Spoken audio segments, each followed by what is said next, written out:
Welcome to the Tyrepress Podcast, supported by whattyre.com. I'm Andrew Bogey. Today's guest is Autogem Managing Director Prashant Chopra. The garage consumables, servicing and diagnostics equipment, and general aftermarket supplier has been particularly active during the pandemic. An existing supplier of personal protective equipment, Autogem has of course experienced increased demand for these products.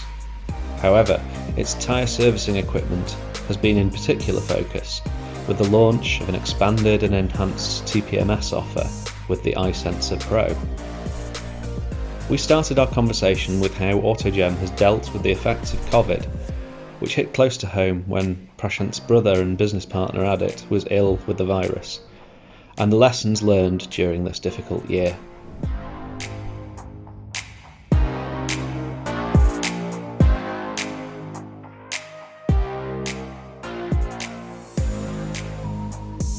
So, how did the coronavirus and lockdown affect Autogem operationally? Operationally, in many ways, London certainly has its buzz about it and its benefits, shall we say, but geographically not ideal for the virus. I think we were absolutely in the epicenter of it all, as it was all kicking off in the country. We've got Heathrow not too far away. We've got, of course, London with its crazy public transport system. We have staff working for us from all sorts of corners of London. Actually, you'd be surprised how far people come in to work for us. And so it was really this. I think the only way to describe it was a race against time. Sounds very dramatic, but it felt that way. And I think the media and all that negativity that the press was putting out, which I think was right actually when you look back on it, was certainly getting the stress levels and the adrenaline levels up. We had to do all sorts of things. We were trying to see who cannot come on public transport to work.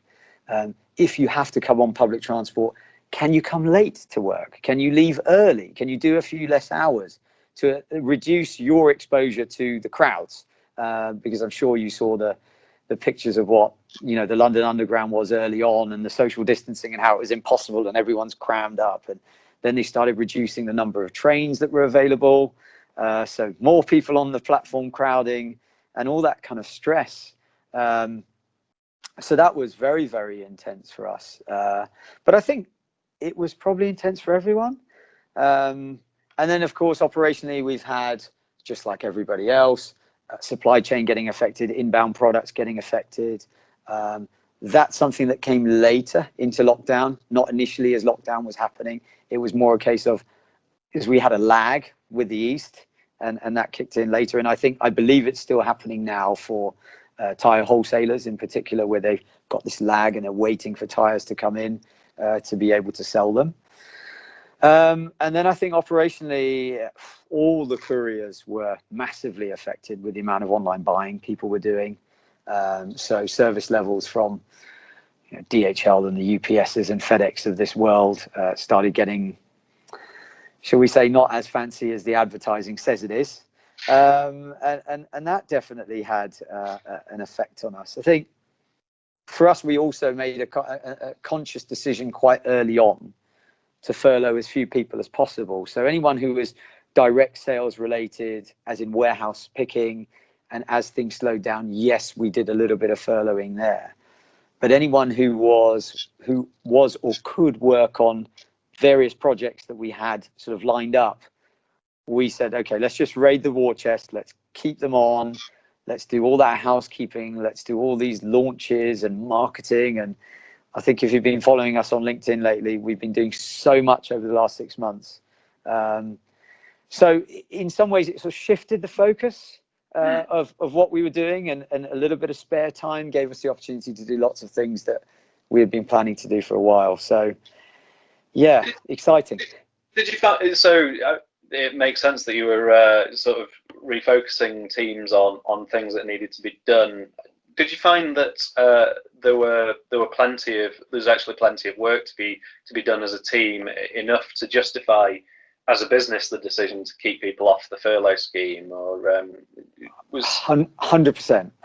I think it's just my nature. My brother and I run the business, but we run actually quite separate sides of the business.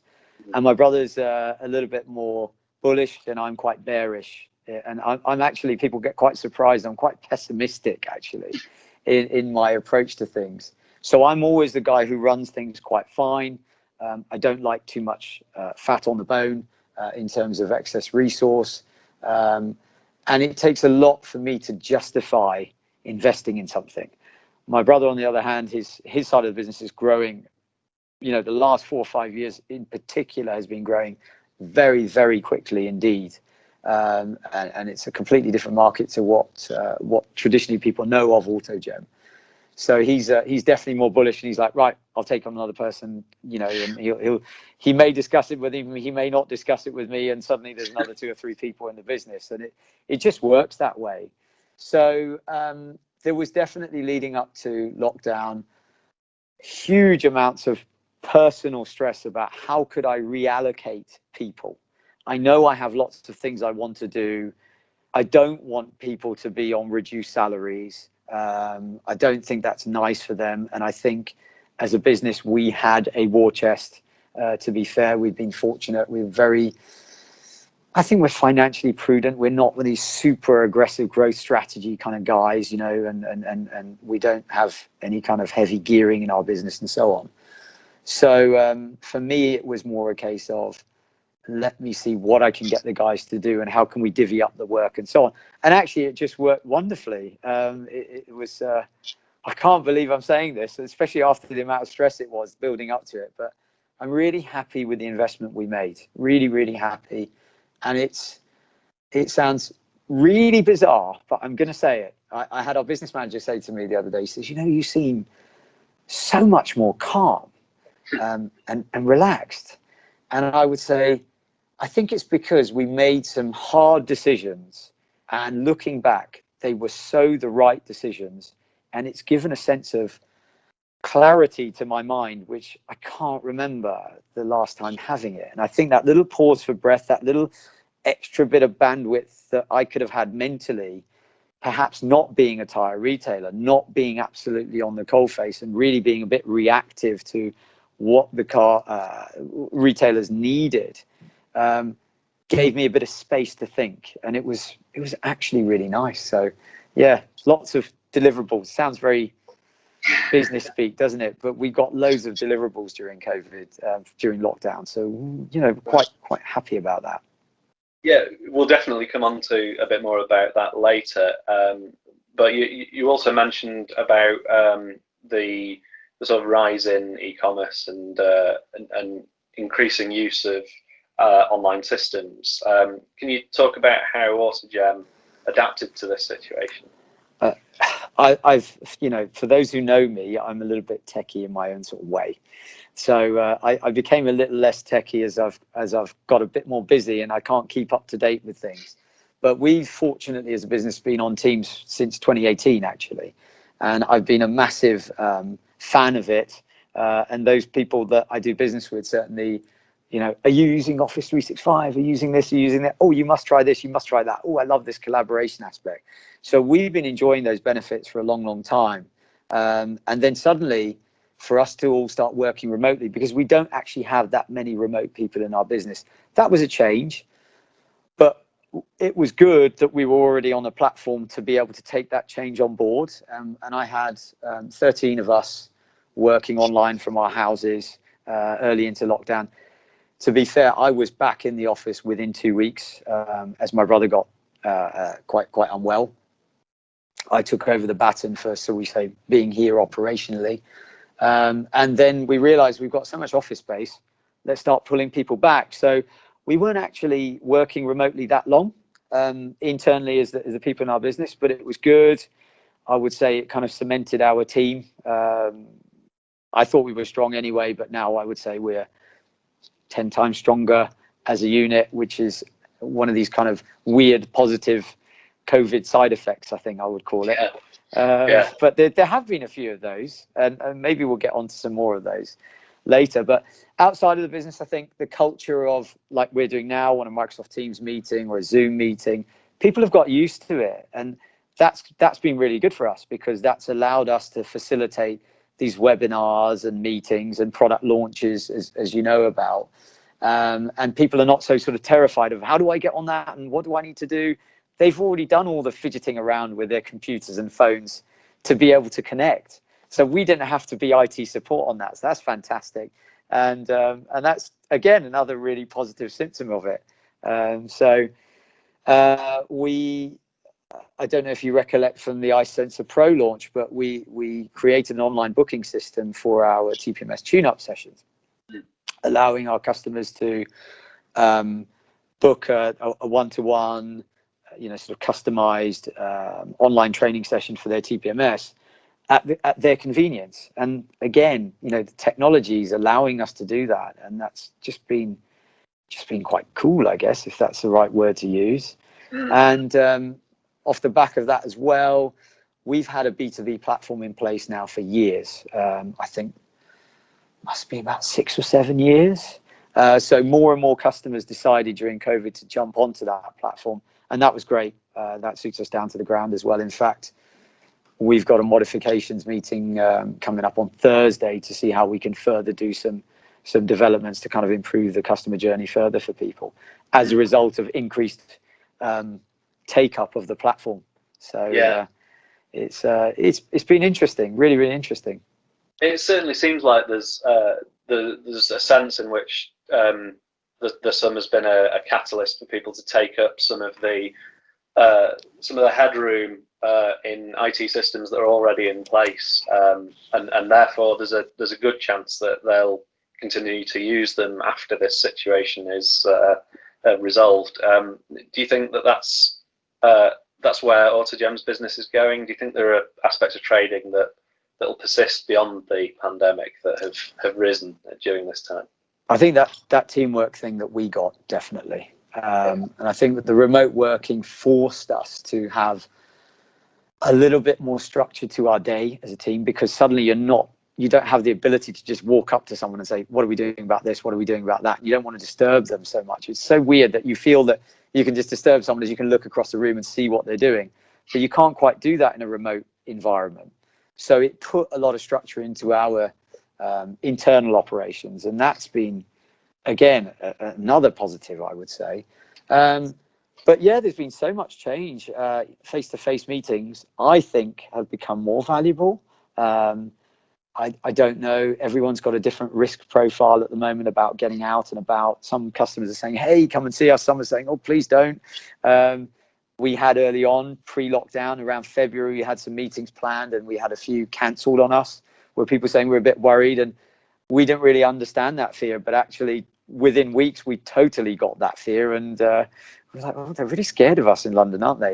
And actually, they were probably right to be. I mean, I think we definitely had some people go down with the virus over here. Certainly, a lot of people had some symptoms saying that.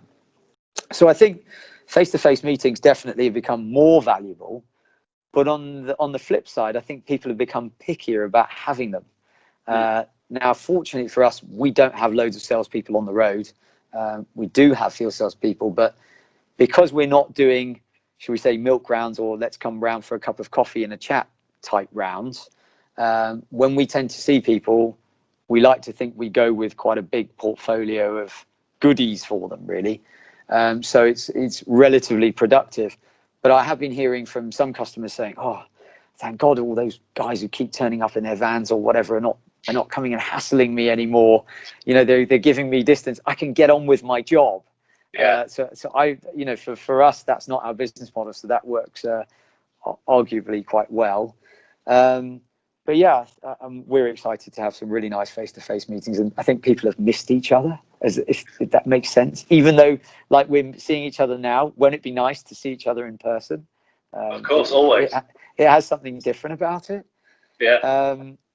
But looking at the flip side, so many things happen, positives and negatives about COVID. A lot of people looking for jobs at the moment. A lot of field sales people looking for jobs, and these are good people with good experience, who've been in just the general automotive aftermarket for so long. And I think that's sad, but probably a result of this changing customer preferences and businesses sitting there and taking a good hard look at themselves and their productivity, which certainly when I speak to other businesses, they're 100% saying that. I had a very interesting conversation with our national contracts manager the other day, and she said, I went for this meeting the other day, I was sitting in traffic going, how much time have I lost? How much time have I lost sitting in this traffic, And I'm like, yeah, we can get so much more done if people are okay with this level of interaction, and then save the face-to-face for, those really special occasions. Yeah. I think also we've got to this work-life balance thing. I don't know if you found that, Andrew, at all, but certainly speaking to my friends, this initially going into lockdown, a lot of people probably felt they were working a lot harder than they've ever worked. I would definitely agree with that. Not that I sort of lacked a bit of hard work ethic, but I was thinking, my goodness, can I actually work even harder? Because I actually am. But for me, I've made the decision to not go into work on a Saturday, but I work from home on a Saturday. And that saved me an hour and a half a week. Multiply that by 51 weeks a year, because I pretty much only take 1 week of holiday a year. That's a lot of time I've just found for myself and my family. And that's real quality. That's, my lifestyle's just gone from here to like there. Yeah. And speaking to, friends and even people in our industry, they're talking about, I'm going to work 2 days a week from home, and we're going to do this. We're going to reduce office space, and we're going to do this and do that. But we still need a sense of teamwork and togetherness, physically being around people, which I fundamentally believe in. I think that's going to have an effect, isn't it, on trading? Those people who are driving are going to be driving less. So that's going to hit the mileage and the wear and tear. But on the flip side, perhaps people have less cash in their hands to go and look at new cars, so they might be holding on to their cars longer, and that might balance it out. I don't know how much. Well, certainly you and I have not really spoken about this in the past, but I think there is a sense of trepidation with electric vehicles coming. Maybe not so much for the tire industry itself, but for the wider aftermarket, 100%, where there'll be reduced work that people have to do. And maybe with COVID, that's going to delay the uptake of electric vehicles because people can't afford them. They're quite expensive. So that might give us a little bit of an extension, a bit more longevity to our aftermarket in its current sort of format. So yeah, there's definitely going to be some aspects of trading that are going to persist beyond the pandemic, or rather be a result of the pandemic. Wouldn't you say so? Yeah, absolutely. There's a lot of moving parts, which you've summed up quite well in the last couple of minutes there. Just it's difficult to predict too far into the future, but what we can see now is that it has clearly been a catalyst for different aspects of business to move it. Certainly, digitalization appears to have accelerated somewhat.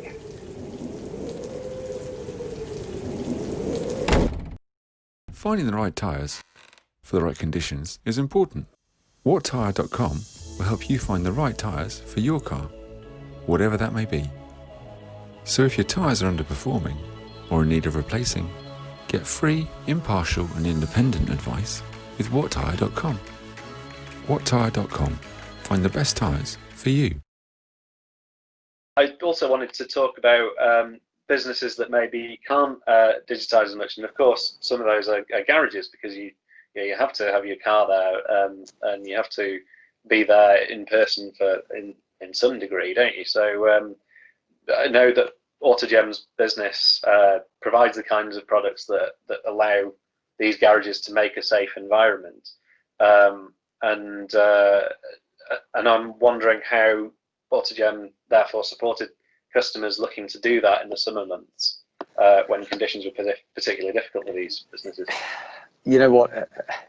There's almost a sense of guilt sometimes about COVID when I talk to other people I know who might be in the travel business or the restaurant business, or just retail shops. I think we're fortunate in the aftermarket that you do need to go somewhere to fit these products to your vehicle. So that's where I think we've been fortunate. And speaking to other businesses and networks that we deal with, I think we all feel a sense of relief, despite the fact it's obviously been hard and challenging and businesses have had to really look at themselves, and there's definitely been job losses and restructuring and so on. But I think we've been even more fortunate as a business, as you touched on, that we sell PPE products and always have been. And we've been doing it for decades. So, providing some of the large national, regional players, whether that's in the aftermarket sector or, the vehicle manufacturer sort of sector, people are expecting and needing these PPE products to carry on running their workshops. Now, I've always been a kind of a bad businessman, in the sense that I believe business needs to be a two-way street, and that, your customer needs to win, your supplier needs to win, everyone needs to be happy. Fortunately, I think that's put us in a good place over these last 6 months or so with our suppliers. We pay them back on time. We don't absolutely hammer people over the head every 2 minutes. We don't chop and change supplier. We try to forge strong partnerships with our suppliers. So that really put us in a really good position to access products that have been limited and still are limited in some cases from an availability perspective. We got lots of production slots. We jumped on very early. We made lots of commitments. We put down lots of deposits and all that sort of thing that you needed to do. And that really, really has kind of helped us maintain supply chain on some very limited products, for example, gloves. But then we took another flip on things, and we could see that, there was a lot of opportunism going sort of in terms of let's profiteer from the man on the street. And I hate to say this, I think there's been some profiteering in our aftermarket sector as well. So it's not just inside our industry, but outside of it. And we said, no, that's not how we operate. We're not going to say, okay, let's create outbreaksupplies.com, register it on March the 6th. There is a story behind this, which we don't have time for. One of my guys went and spent some money on that. And I said, have you checked how long this website's been around? So we said to ourselves, we can get product, we can buy it still pretty competitively. There's no reason to charge a market price here when we know we're very comfortable selling it here and our customers are used to us being competitively priced on product. With PPE, the unfortunate thing is everyone's use of it has gone up, but it doesn't mean that they're getting more sales revenue in return for each glove they use, each mask they wear, each seat cover that they put on their vehicles. They've had to change their processes. So their costs have gone up. And we could sit there and go, oh, yes, lovely, wonderful. Our volumes have gone up and let's make loads of money out of this. And I can tell you that we had I don't know if I should mention it, I won't say the name, a very big, large supermarket chain come to us and say, we hear you've got gloves. We want to buy all the gloves you've got and we will pay you X. And it was massively higher than we were selling gloves at that point in time. And we'll pay up front and we'll collect from you and we won't force you to be on EDI and we won't do this and we won't do that. And I had so many people coming to us for our seat covers, our gloves, even our masks that we were selling, relatively very competitively. And it was a sales prevention sort of process going on. We're saying, thank you. It's really nice for you to have found us and to show an interest in us, but we need to reserve product for our customers that have stood by us for the last X years, decades, whatever it might be. And so we were rationing products really, really carefully, because we knew when you're selling something at half the market price, which we're continuing to do so, every man and his dog's going to want to buy as much of it as you can possibly supply. And we sort of made some decisions where we said, look, if it's for own use and it keeps your workshop running, then we're going to supply you. If it's for resale and distribution where you're going to make loads of extra profit out of it, doesn't sit so well with us, because we need to look after each other and keep those workshops running. So it was a very, very interesting time and a conundrum where we had these opportunities to make lots of money and still do, but I think we've slept well at night. And I have to say, it's not just my personal philosophy, it's our team.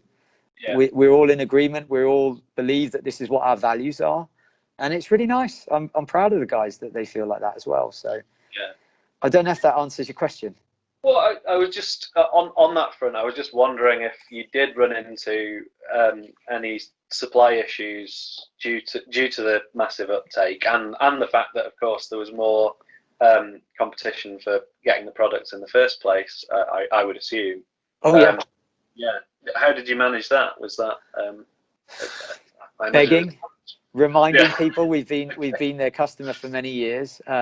Very interestingly, we purchase certain chemicals from a supplier of ours, which is a common supplier that our competitors also use as well. And they produced hand sanitizer.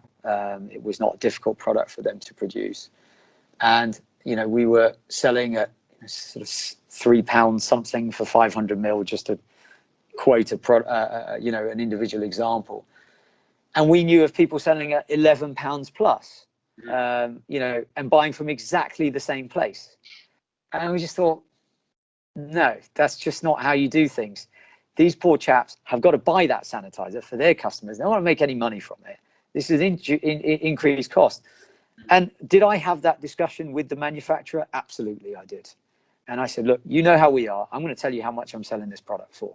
I know you have every man and their dog banging on your door. I know you're a person of sort of ethics and principles. You know how we operate. And I think that gave us availability. And it sounds a strange tactic, but again, we kept our loyal customers with lower prices. I think it was the right thing to do. Have we had to look and scour the world somewhat for products? A little bit, no doubt about it. Is it difficult to get hold of some products? Yes. Will it still be difficult to get hold of some products? Very much so. I predict for at least another 6 months, there's going to be some core commodities that are very hard to get hold of. Fortunately, again, we've been rationing. We got in very early. We've been putting lots of orders in advance. We've kind of put the war chest, put our money where our mouth is, and paid for things up front. And I think we've done everything we could, but there will be supply chain issues going forward. There's no question about that. Of course, yeah.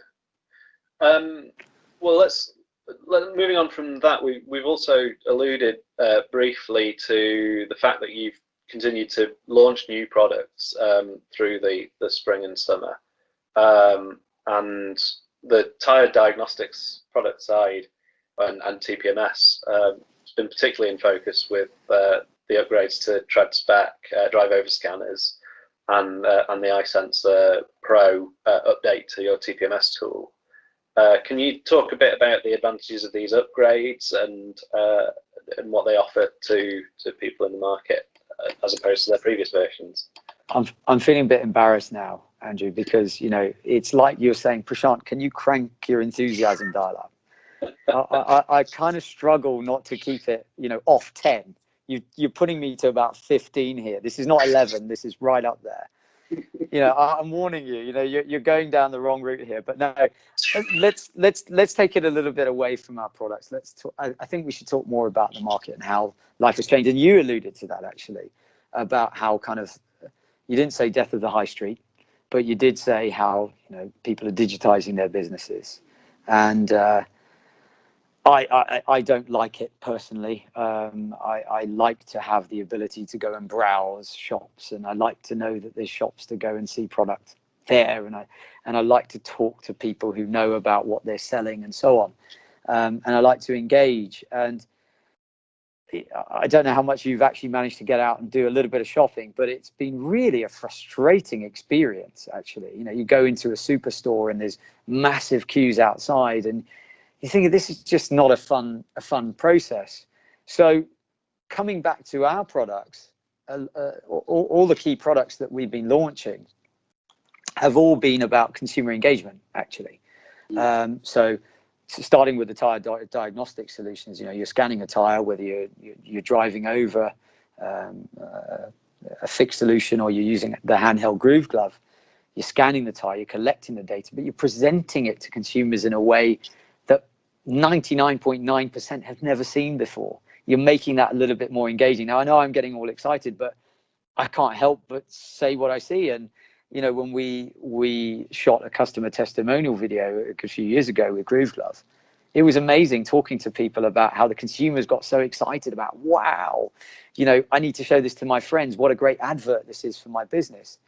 And I think that's really relevant right now when people have lost the joy of purchasing something. I'm not saying it's fun necessarily to go purchase your tires, but at least make it better than it would have been of, oh my goodness, I really don't want to do this, and my MOT test has come up and I've got to go change it.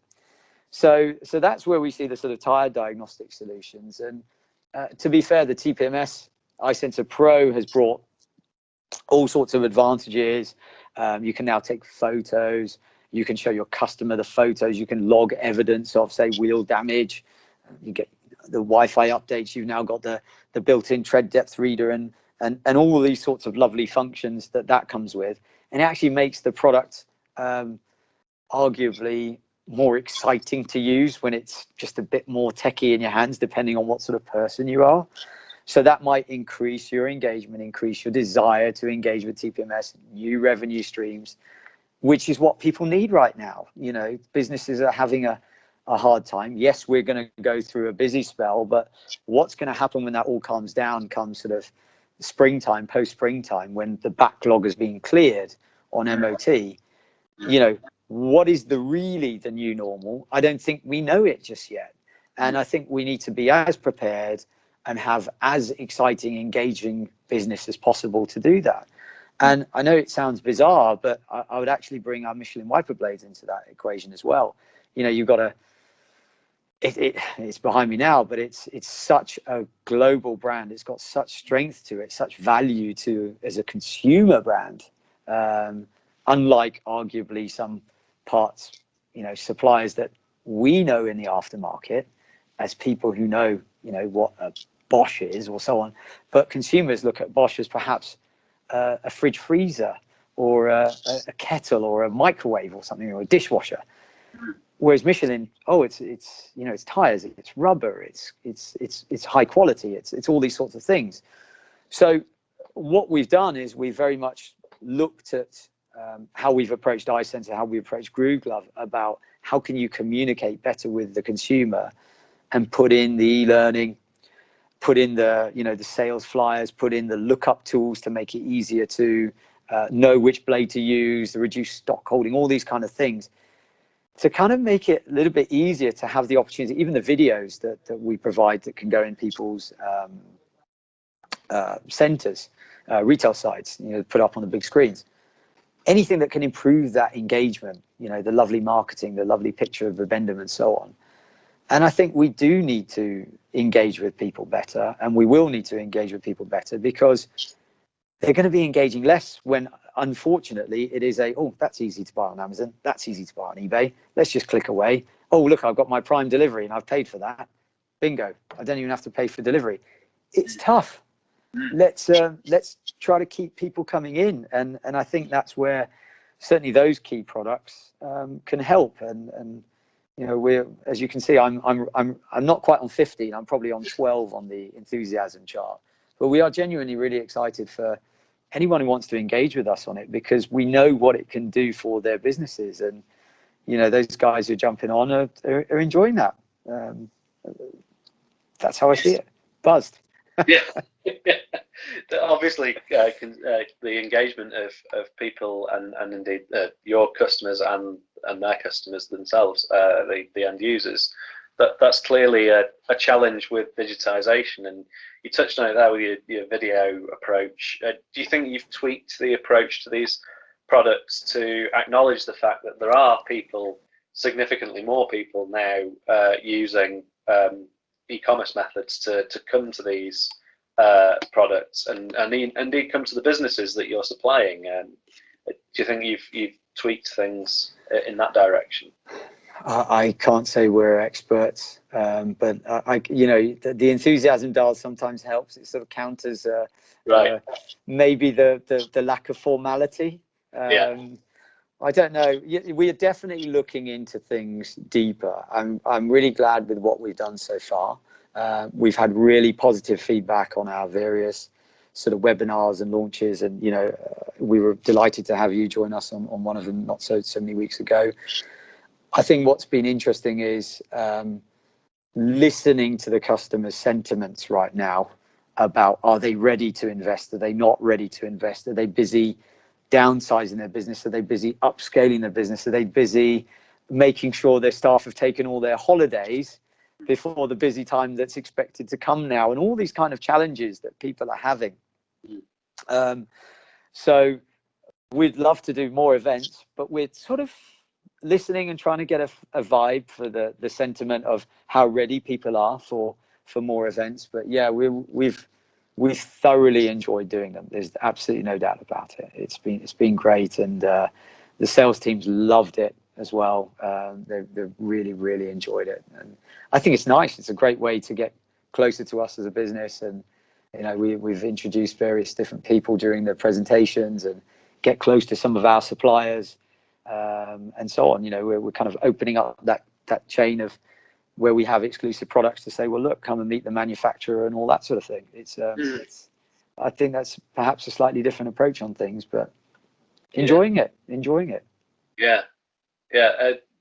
Do you think that maybe that there are aspects of this that'll be helpful as garages ramp up their businesses, as things recover? We're not certain about the shape of the recovery yet still, I think, but it seems like it's going to be a long, drawn out process. Do you think there's product elements there that will help, or do you think that there's the communications aspects that you've been talking about will help? How do you see yourself supporting garages in this space? I think it's a product and service element. We know the value of our TPMS technical support, for example. The amount of customers that people we've not dealt with before that have come on to us to say, wow, your support is incredible. You're there, you stay on the phone and you help us through all these issues, and you don't just tell us do this and go away. And and the enthusiasm of your team about how happy they are for us that they got that light out or whatever it might be. So we see it, we see our business has sort of changed from being a toilet paper provider, which we were and are, and got a bit famous for a little while when toilet paper was in a shortage, as we all know. I think back in beginning of March or whenever that crazy time was. I had friends calling me up saying, aren't you making loads of money right now? And I'm like, no, we don't put the price up just because people need something. That's not how we operate. There's backsides to be wiped. What would our customers think of us? But no, we're sort of evolving from these commodity suppliers to technological products that do need tech support, and also need or could benefit from engagement support and training.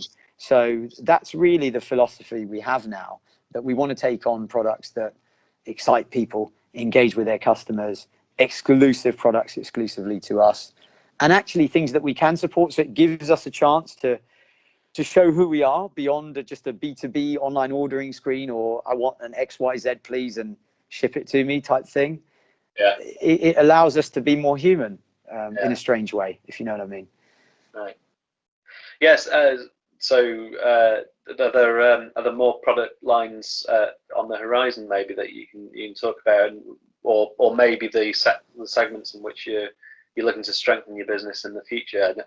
It seems like it's clear that you're moving in that technical direction, and including a lot more service on that front. Which yes, is correct. How you've expanded, isn't it? So yes. Yeah. Is it more of the same with that, or is there a different way of looking at it? Yeah, I think just like any other business right now, we're taking a good, strong, hard look at ourselves, redefining ourselves somewhat. It comes back to what my business manager was saying to me earlier about you just seem more calm, and there's more clarity there, and I think there is. But it also touches on what I said about market sentiment. We have loads of plans. I'm this crazy person where the ideas are kind of coming out of my nose and my ears and my mouth every 3 seconds, and I can't sort of calm down. That's always been my nature, unfortunately. But we are putting things in place. We have got lots of sort of new product launches coming over the next few months. We're trying to put more focus into the products that we've already launched. Some of these products are investment products, and we need to wait for the sentiment of the market to change. We need some people are ready to invest already. Some people are saying, let's get ahead of the rush. Wipers, for example, now there's people who are saying to us, look, we're coming into October, rainy months, et cetera, et cetera. We need the blades in now. Let's get in there. Let's get all ramped up. Let's get ready. Let's look nice. Let's get the marketing right. Let's get our online selling going.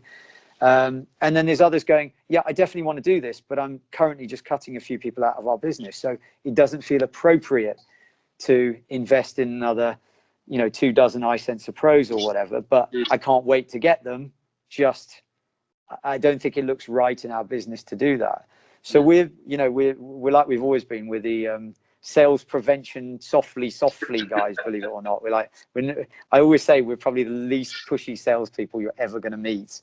And I'm sure that goes against us in many ways. But right now, I think it's absolutely the right approach, as the market needs to settle and adjust and readjust and readjust. Right. I think it will, to be fair. Yeah. Brilliant. Well, thanks very much for your time, Prashant.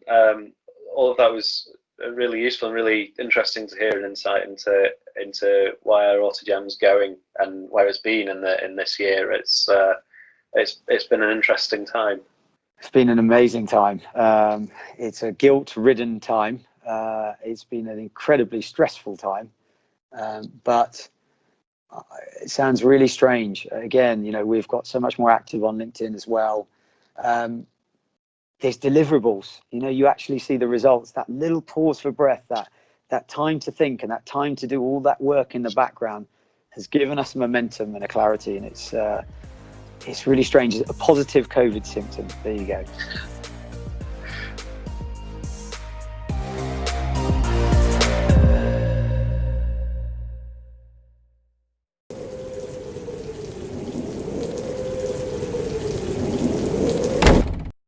Finding the right tyres for the right conditions is important. WhatTire.com will help you find the right tyres for your car, whatever that may be. So if your tyres are underperforming or in need of replacing, get free, impartial and independent advice with WhatTire.com. WhatTire.com. Find the best tyres for you.